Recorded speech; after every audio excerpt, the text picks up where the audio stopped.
Орой мэндийн хүргэе үзэгчдээ төгзөг мэдээллийн хөтөлбөр Мегмар гарагийн дугаараар хүрэхэд бэлэн боллоо. Хөтөлбөрийн ихэнд мэдээллийн хураангуйг хүргэе. Санхүүгийн хоршооны чиглэлээр гишүүн төвтэй тогтвортой тогтолцоог бүрдүүлнэ. Боловсролын салбарт шинжиллийн салхи үлээж эхэллээ. Валютын нөөц өсөж, хөрөнгөний зах зээлд хөдөлгөөн ажиглагдлаа. Трамп заасан хугацаанд хэлэлцээр байгуулахгүй тохиолдолд Ираныг устгана гэж сүрдүүллээ.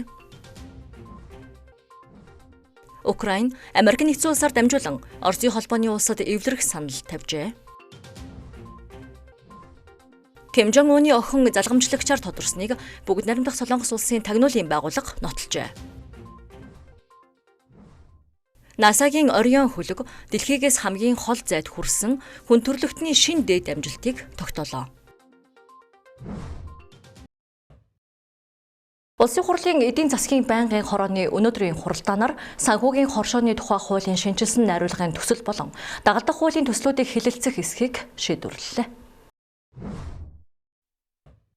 Монгол Улсын засгийн газрын үйл ажиллагааны хөтөлбөр болон Алсын хараа 2050 бодлогын баримтч тусгагдсан санхүүгийн салбарын эрх зүйн шинжиллийн хүрээнд энэхүү хуулийн төслийг Улсын хурлын гишүүн өөрийн туяа Заяа Балнаар санаачлан боловсруулсан юм. Одоогийн мөрдөгдөж буй хадгаламж зээлийн хоршооны тухай хуулийн салбарын хөгжлийн өнөөгийн шаардлага, эрсдлийн удирдлагын тогтолцоог бүрэн хангаж чадахгүй байгаа тул олон улсын жижигт нийцсэн санхүүгийн хоршооны загвар руу шилжих зайлшгүй шаардлага тулгарчээ. Зээлийн хоршоодын үйл ажиллагаа маань 2004-2005 онд бол нэлээд хямралд хууль эрх зүйн зохицуултгүйгээс олж бас томоохон хямралд орсныг та бүхэн мэдж байгаа. Ийм учраас энэ 2011 онд хадгалам зээлийн хоршооны хуулийг анх боловсруулсан байдаг санаачлал. Тэгээ энэ хууль нь өнөөдрийн хүртэл энэ цаг хугацаанд 15 жилийн хугацаанд үндсэндээ 4 хуулийг дагжил нэмэлт өөрчлөлт орсон уу гэхээс эрх зүйн зохицуултын хувьд ямар ч өөрчлөлт хийгдэггүй өнөөдрийг хүрсэн байна.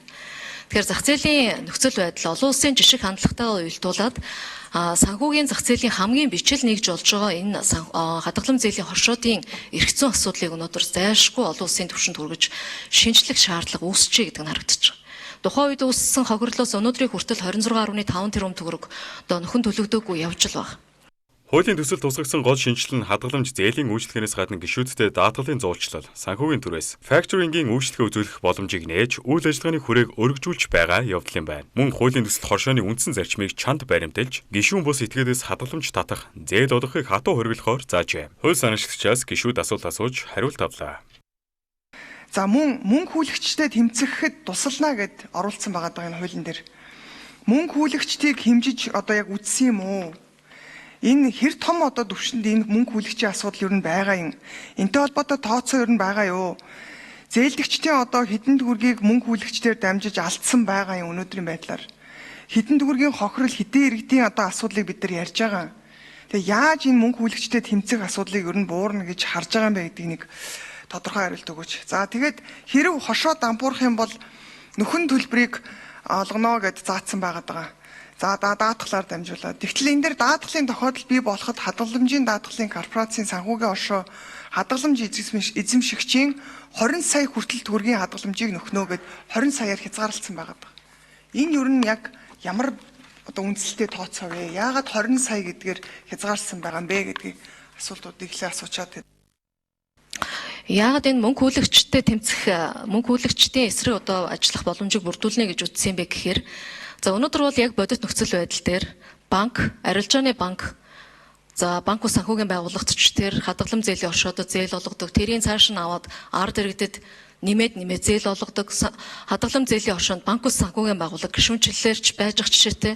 Өөрөөр хэлбэл хамгийн хямд их усүртэй зээлийг энэ санхүүгийн байгууллагууд нь өөрсдөө авангуудаа ард иргэдэд хамгийн өндөр хүүтэйгээр олгогдож байгаа. Тэм учраас ард иргэдийг энэ зээлийн хүүгийн дарамтнаас чөлөөлөхийн тулд яг энэ хадгалам зээлийн хоршоодыг мөнгө хүлдэх хэлбэрээр биш гишүүдтэй үйлчилдэг байдлаар явуулахыг хүсэж байгаа. Хуулийн төсөл санхүүгийн оршоог төлбөрийн чадваргүй болж дампуурахад гишүүдийн хадгаламжийг албан журмын даатгалд хамруулах, мөн тогтворжуулалтын сангаас санхүүгийн дэмжлэг үзүүлэх замаар хохирлыг барагдуулахаар тусгасан байна. Түүнчлэн санхүүгийг зохицуулах ороноос татан болгох комисс томилж, хошооны эд хөрөнгийг хууль заасан дарааллын дагуу борлуулж, өөр төлбөрийг нэн тэргүнд гишүүдэд олгох зохицуултыг наривчлан заажээ. Энэхүү хууль батлагдсанаар бичил санхүүгийн салбарт итгэх иргэдийн итгэл нэмэгдэж, санхүүгийн хүчилгээний хүртээмж сайжран, зах зээлийн доктортой байдал хангагдах эрх зүйн орчин бүрдэнэ гэж хууль санаачлагчид үзэж байна. Эдийн засгийн байнгын орны гишүүд хуулийн төслийн үзэл баримтлалыг дэмжиж, улсын хурлын чуулганы нэгдсэн хуралдаанаар хилцүүлэхээр шийдвэрлэлээ. Монгол Улсын засгийн газраас зарласан чөлөөллийг санаачлах болон эрх чөлөөний бодлого боловсролын салбарт албан ёсоор ирж авч эхэллээ. Энэхүү шинжилгээний хүрээнд Монголын боловсролын яамнаас салбарын хэмжээнд үйл ажиллагааг идэвхжүүлж, бүтээмжийг нэмэгдүүлэх, хамгийн гол нь багш нарын нуруунд ирэх зохиомл ачааллыг хөнгөвчлөхөд чиглэсэн цогц албан даалгаврыг гаргаад байна. Боловсролын салбар бол төрийн үйлчилгээний хамгийн том хүрээ, хамгийн олон албан хаагчтай талбар юм. Тиймээс ерхий сайдын дэвшүүлсэн санаачилгыг энэ салбарт хэрэгжүүлэхдээ юуны өмнө хууль тогтоомжийн давхардал хийдлийг арилгахаас эхлэхэр болжээ. Өнөөдрийг хүртэл багш ажилтнуудын ажлыг туршиж ирсэн үр ашиггүй дүрм журм захиргааны актуудыг хүчингүй болгох судалгааг яаралтай хийж шинжлэх үүргийг салбарын нэгжүүдэд өгөөд байна. Боловсролын ерхий хууль болон салбарын бусад дагалдах хуулиудын хэрэгжлийг хангах нь салбарын яамны нэн тэргүүний зорилт болоод байна. Үүний хүрээнд өнгөрсөн он жилүүдэд хэрэгжүүлсэн бодлогод гүнзгий хяналт шинжилгээ гарсан алдаа дутагдал дээр үндэслэн дараагийн шатны төлөлтийг хийх юм байна. Түүнчлэн ирэх 2026-аас 2027 оны хичээлийн жилийн бэлтгэлийг одооноос хангаж, сургалтын хөтөлбөрийн шинжилгээг эрчимжүүлэх даалгаврыг холбогдох албаныханд өгчээ. Салбарын шинжилгээ хамгийн эмзэг бөгөөд чухал хэсэг нь багш ажилтнуудын нийгмийн баталгаа юм. Албан даалгаврын дагуу боловсролын салбарын ажилтнуудын цалин хүсний бодит нөхцөл байдал тулгамдж буй асуудлыг засгийн газрын хуралдаанаар хэлэлцүүлэхэр болжээ. Мөн багш нарын гүйцэтгэлийн үнэлгээний арга зүйг шинжилэн холбогдох талуудтай зөвшөөрлөж, журмыг илүү бодиттой шударга болгох, багш нарын мэрэгжлийн хөгжил сурах бичгийн чанар, сургуулийн хоол үйлдвэрлэлийн шинжилэл зэрэг олон талтай ажлыг эрчимжүүлэхээр яамныхаа ажиллаж байна. Хот хөдөөгийн болон төр хувийн хвшлийн сургуулиудын чанарын ялгааг арилгах, мөн ялгаатай хэрэгцээтэй суралцагчдыг боловсролд тэгш хамруулах, салбар дундын зохицуултыг сайжруулахаар албан даалгаварт тусгасан байна. Дээд боловсролын салбарт ч томоохон өөрчлөлтүүд хүлээгдэж байна. Төрийн өмчийн их сургуулиудын нэгдсэн удирдах зөвлөлийг сэргээж, засаглалын хараат бус байдлыг үнэлэх, боловсролын зээлийн сангийн мэдээллийг нэгдсэн байдлаар ил тод болгож, зээлдэгчдийн эргэн төлөлтийг уян хатан систем шилжүүлэх зэрэг ажлууд хийгдэхэр төлөвлөгдөжээ. Шинжлэлийн үр дүн сахилын хариуцлагаас шууд хамаарна. Тиймээс яам болон харьяа байгууллагуудын бүтцийг дахин төлөвлөж, үр ашиггүй зардлыг танах, авилгын эрсдлийн үнэлгээ хийх үүргийг холбогдох албаныханд албан даалгавраар өгчээ. Мөн эцэг их асран хамгаалагчдаас хууль бус төлбөр хураамж авахыг хатуу хориглож, иргэдийн санал гомдлыг хүлээн авах сувгуудыг идэвхжүүлэх, нийгэмд нэн тулгамдаад буюу үе тэнгийн дээрлэлтээс урьдчилан сэргийлэх, хүүхэд хамгааллын чиглэлээр мэргэжлийн байгууллагуудтай хамтран ажиллах, нөлөөллийн ажлыг эрчимжүүлэх юм байна. Албан даалгаврын хэрэгжилтэд төрийн нарийн бичгийн дарга хяналтыг сар бүр боловсролын сайдын шуурхай хурал танилцуулах юм. Боловсролын салбарыг ачааллаас чөлөөлөх ажил инхүү эхэлжээ. Төвцөг мэдээллийн хөтөлбөр эдийн засгийн булангаар үргэлжилж байна. 2026 оны эхний удирлын эцсийн байдлаар Монгол улсын макро эдийн засгийн гол үзүүлэлтүүд харьцангуй эерэг дүр зурагтайгаар тодорч байна. За гадаад валютын албан нөөц 719 тэрбум ам долларт хүрч түүхэн дээд түвшинд хүрсэн нь гадаад тэнцвэрийн чадамж сайжирсныг илтгэж байгаа бол хөрөнгийн зах зээлд гүйлгээний хэмжээ огцом өснө нь санхүүгийн зах зээлийн идэвхжил нэмэгдэж байгааг харуулж байна. За гэвч нөгөө талд индексүүдийн бууралт, хоёр дахь зах зээлийн сулрал, мөн гүйлгээний бүтцэд үүссэн өөрчлөлтүүд нь эдийн засгийн өсөлт живд тогтвортой байна уу гэдэг асуултыг давхар тавьж эхэллээ. За ийм дэдгээр үзүүлэлтүүдийг зөвхөн тоон өсөлтөөр бус агуулга бүтэц эрсдлийн өнцгөөс харж дүгнэх шаардлага улам бүр нэмэгдэж байна. Монгол улсын гадаад валютын албан нөөц 719 тэрбум ам долларт хүрсэн нь сүүлийн жилүүдийн хамгийн онцлог макро амжилтуудын нэг болж байна. Өнгөрсөн оны мөн үетэй харьцуулахад бараг 44% өссөн энэ үзүүлэлт нь гадаад секторын орлого, тэр дундаа уул уурхайн экспорт болон алтны ханшийн өсөлттэй шууд холбоотой. Нөөцийн одоогийн түвшин нь импортын 5-8 сарын хэрэгцээг хангах мөн богино хугацаат гадаад өрийн 275% нөхөх чадамжтай байгаа нь олон улсын стандарттай харьцуулахад аюулгүй бүсэд орж байгааг илтгэнэ. Гэвч энэ өсөлтийг зөвхөн эерэг талаас нь харах нь хангалтгүй. Нөөцийн 20 орчим хувийг алт бүрдүүлж байгаа бөгөөд алтны ханшийн өсөлт богино хугацаанд нөөцийг хиймлэр тэлж харагдуулах эрсдэлтэй. Өөрөөр хэлбэл гадаад валютын урсгалын бодит их үүсвэрээс илүү зах зээлийн үнийн хэлбэлээс шалтгаалсан өсөлт давмгайлж байж болзошгүй. 2026 оны эхний 2 сарын байдлаар цаасны зах зээлийн нийт гүйлгээ 74.4%-аар өснө нь анхаарал татах үе үзүүлэлт. Ялангуяа анх дахь зах зээл нийт гүйлгээний 56.7%-ийг бүрдүүлж байгаа нь компаниуд зах зээлээс санхүүжилт татах идэх нэмэгдэж байгааг илтгэнэ. Гэвч нөгөө талд харилцан үнэт цаасны тоо 60 гаруй хувиар буурсан. Хоёр дахь зах зээлийн идэх суул хэвээр. Зах зээлийн индексүүд бууралттай байгаа нь зах зээл өргөн суурьтай өсөлтөд хүрээгүй байгааг харуулж байна. Өөрөөр хэлбэл зах зээлийн өсөлт нь олон оролцогчийн идэвхжил дээр бус цөөн тооны өндөр түнтэй хэлцэл дээр төвлөрч байна. Энэ нь зах зээлийн гүнзгийрэл хангалтгүй хөрвөх чадвар сул хэвээр байгааг илтгэх дохио юм. Сүүлийн 7 өнөخت топ 20 болон бусад индексүүд буурсан анхны харцаар сөрөг дохио мэт харагдавч үүнийг бүтцийн болон улирлын хүчин зүйлтэй холбон тайлбарлах боломжтой. Компанийн ногдол ашиг тараах үе буюу X dividend шатанд хувьцааны үн техникийн шалтгаанаар буурдаг. Мөн хувьцаа эзэмшигчдийн хурлын үе ихсэн нь богино хугацааны арилжаанд нөлөөсөн. Энэ бууралтыг шууд хямралын дохио гэж үзэх илүүтэй зах зээлийн дотоод цикл, улирлын хөдөлгөөн гэж үзэх нь илүү бодиттой юм. Харин алтны ханшийн өсөлт Монгол улсын гадаад валютын нөөцийг мэдэгдэхүйц нэмэгдүүлсэн ч энэ нь эдийн засгийн бүтцийн сул талыг мөн тодруулж байна. Экспортын орлого цөөн төрлийн түүхийдээс хэд хамааралтай хэвээр байгаа нь гадаад шокод өртөмтгий байдал, орлогын тогтворгүй байдал, валютын урсгалын савлгаа үүсэх эрсдлийг хадгалсаар байна. Эцэст нь дүгнэлт хэлэхэд Монгол улсын эдийн засаг 2026 оны эхний улиралд тоон үзүүлэлтээр эерэг дүр зурагтай гарч байна. Гадаад валютын нөөц түүхэн дээд түвшинд хүрч хөрөнгөний зах зээлийн гүйлгээ огцом өснө нь макро тогтвортой байдлын чухал дохио болж байна. Гэвч энэ өсөлтийн цаана нөөцийн өсөлтөд түүхийд алтны үн дамгаа нөлөөсөн, хөрөнгөний зах зээлд тэгш оролцоо бус, төвлөрөл дамгаалсан, хоёр дахь зах зээл дээр сул хэвээр байгаа зэрэг бүтцийн асуудлууд хадгалагдсаар байна. Иймээс эдийн засгийн өнөөгийн нөхцөл байдлыг тогтвортой өсөлт гэж дүгнэхээс илүүтэй өсөлтийн боломж бүрдэж буй шилжилтийн үе гэж харуул илүү оновчтой. Цаашид болгоны түвшин зах зээлийн гүнзгийрлийг нэмэгдүүлэх, экспортын бүтэц төрөлжүүлэх, санхүүгийн зах зээлийн тэнцвэрийг хангах нь энэхүү өсөлтийн бодит урт хугацааны тогтвортой хөгжил болгон хувиргах гол сорилт хэвээр байна.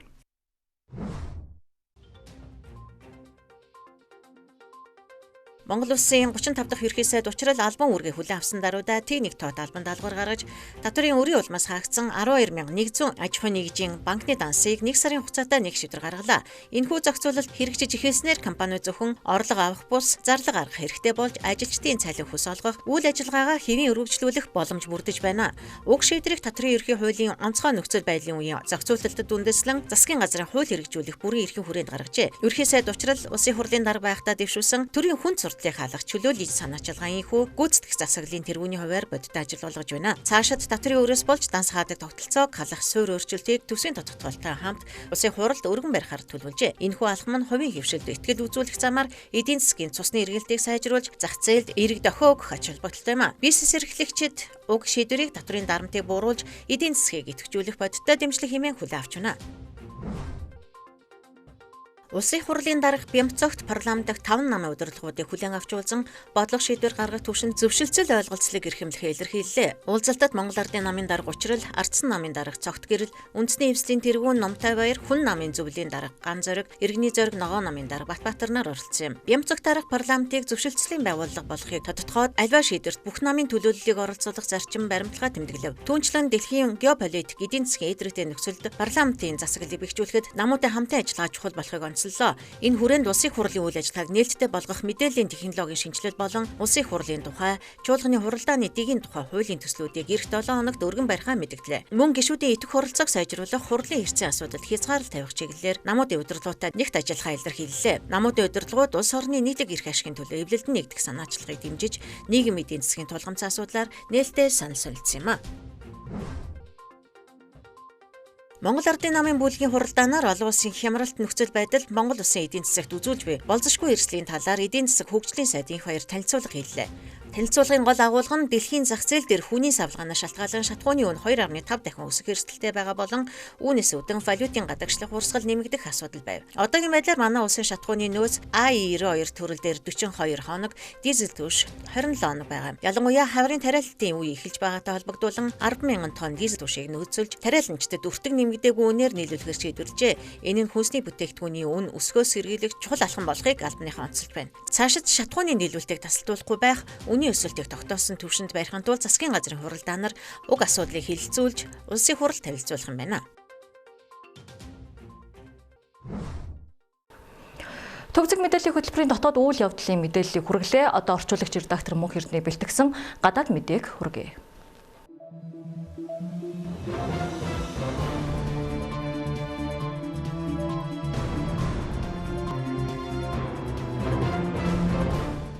Орон мэдрэг үзэгчтэй төвцөг мэдээллийн хөтөлбөр олон улсын мэдээгээр үргэлжилж байна. Эхний мэдээллийг хүргэе.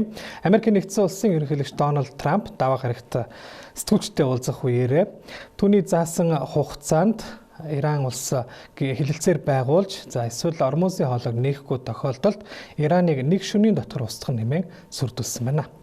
За тэрээр Иран улсыг нэг шөнийн дотор устгах боломжтой бөгөөд ийм зүйл мягмар гарагийн орой тохиож болзошгүй хэмээнлээ. Трампын Ираны эрх баригчдад өгсөн хугацаа Америк нэгдсэн улсын зүүн эргийн цагаар мягмар гарагийн орой буюу Улаанбаатарын цагаар 5 гарагийн өглөө дуусгар болно. Одоогоор Ираны талаас гал зогсоох эсвэл ормозын хоолойг нээх талаар ямар нэг хариу санал ирүүлээгүй байгаа ч Ираны тал түр гал зогсоох саналаас татгалзаж оронд нь мөргөлдөөний бүр мөсөн зогсоож хориг арга хэмжээг цуцлахыг шаардж байгаа талаар Ираны хэвлэлүүд мэдээлж байна. Ираны төрийн хэвлэл мэдээлснээр тус улс Пакистанаар дамжуулан хариу илгээсэн. За үүнд өөрийн байр суурь болон ормозын хоолойгоор хөлөг онгоцуудыг чөлөөтэй нэвтрүүлэх протоколыг зөвшөлдсөх хориг арга хэмжээг цуцлах дайн дуусны дараа Америк нэгдсэн улс Ираны сэргээн босголтод оролцохыг шаардсан зэрэг голлох 10 нөхцөлийг багтаасан бол Америк нэгдсэн улсын тал хилэлцээ бүтлгүүцсэн тохиолдолд Ираны эрчим хүчний дэд бүтцэд өргөн цар хүрээтэй цохилт өгөх төлөвлөгөөг боловсруулсан байна. За Трамп хэвлэлийн баг хурлын үеэр НАТОгийн холбоотнуудын дэмжлэг дутмаг байгаа. Мөн НАТОгоос гадна Япон, Өмнөд Солонгос, Австрали зэрэг Ази намхан талаан бүсийн орнуудын дэмжлэг дутмаг байгаа талаар гомдолжээ. Ираны гадаад хэргийн яамны хэвлэлийн төлөөлөгч Исмаил Багаи зуршлагчдын танилцуулсан дайныг эцэслүүлэх төлөвлөгөөнд хариу өгөхөд Иран улс бэлэн байгаа бөгөөд тохиромжтой үед олон нийтэд мэдээлнэ гэж хэлсэн байна. Тэрээр Иран улс өөрийн ашиг сонирхол аюулгүй байдал Ираны ард түмний хууль ёсны шаардлагад үндэслэн удаан хугацаанд байр сууриа тодорхой илэрхийлсээр байгааг дурджээ. За тэгвэл Украин улс мөн Оросын холбооны улсад эрчим хүчний эвлэрэл байгуулахыг санал болгосон талаарх мэдээллийг Украины ерөнхийлөгч Владимир Зеленский хийсэн байна. За тэрээр мэдээлэлдээ хоёр талын эрчим хүчний салбарт харилцан цохилт өгөхөд зогсоох энэхүү санаачлагыг Америк нэгдсэн улсын зуучлагчдаар дамжуулан Оросын холбооны улсын талд хүлээлгээ өгсөн гэж. Оросын тал Украины эрчим хүчний байгууламжуудыг онилсон давталгоогоо зогсоовол Украин мөн адил хариу барих болно гэж Украины ерөнхийлөгч даваа гарагийн орой дүрстэй мэдээлэл хийхдээ хэлжээ. Түүнчлэн Зеленский Украин улс одоогийн байдлаар аюулгүй байдлын баталгааны талаар Америк нэгдсэн улстай нухацтай зөвлөлдөж байгааг мэдгдсэн байна. Үүний өмнө Украины тал улаан өндөгний баяраар түр гал зогсоох саналыг тавьж байсан ч Оросын холбооны улс хариу өгөөгүй бол Украины төрийн тэргүүний энэ удаагийн мэдээлэлд мөн хараахан хариу өгөөгүй хэвээр байна.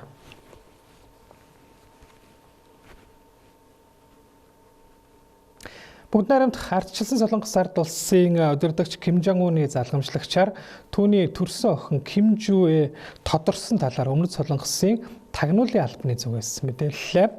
За энэ талаар Өмнөд Солонгосын парламент дахь эрх баригч болон сөрөг хүчний гишүүд даваа гарагт сэтгүүлчдэд мэдээлсэн байна. За Өмнөд Солонгосын тагнуулын алба дээрх дүгнэлтэд Ким Жуэ охины саяхан цацагдсан танк жолоодсон бичлэг гэх зэрэг шууд нотлох баримтад бус харин өөрсдийнхөө цуглуулсан найдвартай тагнуулын мэдээ баримтад үндэслэн гэж хууль тогтоогчдод мэдэгджээ.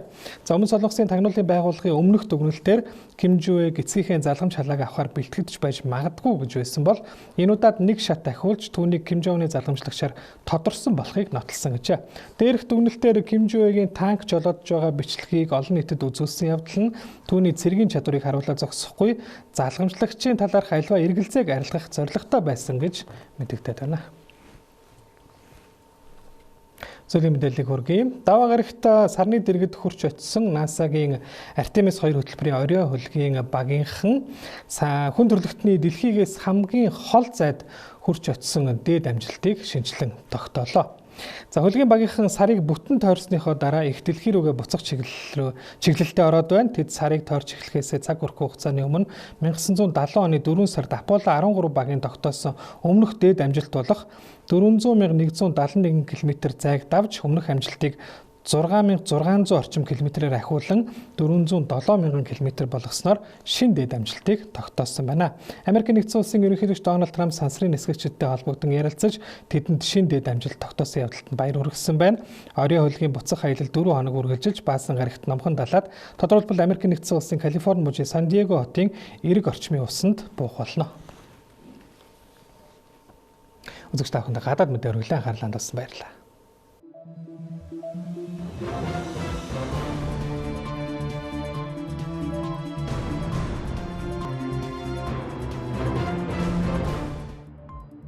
Төвцөг мэдээллийн хөтөлбөрийн өнөөдрийн дугаар үгээр өндөрлөж байна. Анхаарлаа хандуулсанд баярлалаа.